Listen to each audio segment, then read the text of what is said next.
નમસ્તે. આજે આપણે આ વિડીયોમાં એક સરસ મજાનું વૃક્ષ મોટું થયેલું છે, જેનો વિડીયોમાં બતાવે, જેની સરસ મજાની કેનોપી અને તેનો અવાજ પણ સરસ આવે છે. તો આવા વૃક્ષ આપણે જો તૈયાર કરીએ તો આ વૃક્ષને જોઈને જ આપણને એટલો બધો આનંદ મનથી થાય, તેનું વાત કરવા શબ્દ નથી.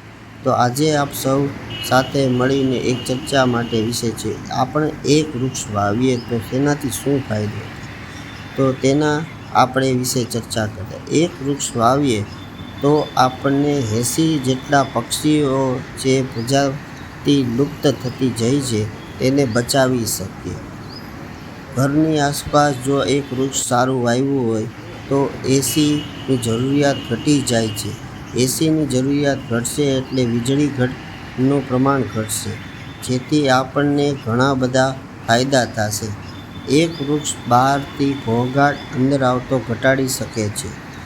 એક વૃક્ષ દ્વારા 4 થી 6% જેટલો ધુમ્મસ ઘટાડી શકે છે. અને જો મોટું વૃક્ષ હોય તો હવામાંથી 100 કિલો જેટલા નાના મોટા રજકણો ગેસ શોષી લે છે, જેથી હવા ચોખ્ખી થઈ જાય છે. વૃક્ષ દ્વારા ઝેરી વાયુઓ જે હવામાં હોય છે તેને પણ શોષી લે છે, જેનાથી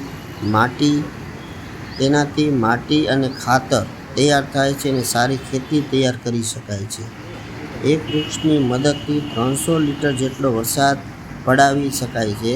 જેથી વરસાદ આવશે તો આ વૃક્ષ દ્વારા જ તેના મૂળમાં પાણી શોષીને ભેગું રાખશે અને જેથી વોટર લેવલ ઊંચા આવી શકશે અને જેને કારણે દુષ્કાળ નહીં પડે, એનું જોખમ ઘટી જાય અને વરસાદ લાવવામાં આપણને વૃક્ષ મદદ કરી શકશે.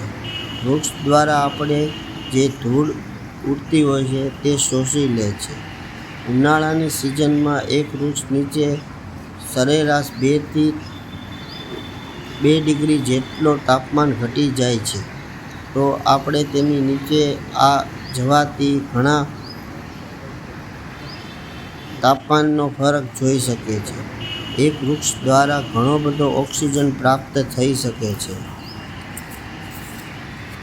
એક વૃક્ષ દર વર્ષે 20 ટન જેટલો કાર્બન ડાયોક્સાઇડ શોષી લે છે અને વાતાવરણને શુદ્ધ કરે છે અને 700 કિલો જેટલો આશરે ઓક્સિજન ઉત્સર્જિત કરે છે, જેનાથી આપણને ફાયદો થાય છે.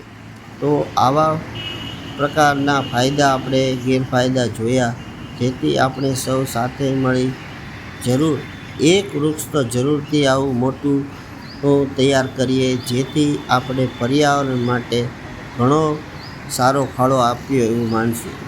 તો આપ સૌ આ વિડીયો જોઈ આપ જરૂર એક વૃક્ષ ઉગાડશો અને પર્યાવરણને બચાવવાનો પ્રયાસ કરશો. આવા વિડીયો જોવા માટે અમારી ચેનલને લાઈક, કોમેન્ટ અને સબસ્ક્રાઈબ કરશો, જેથી અમારા આવા નવા વિડીયો આપને તરત મળી શકે. આભાર.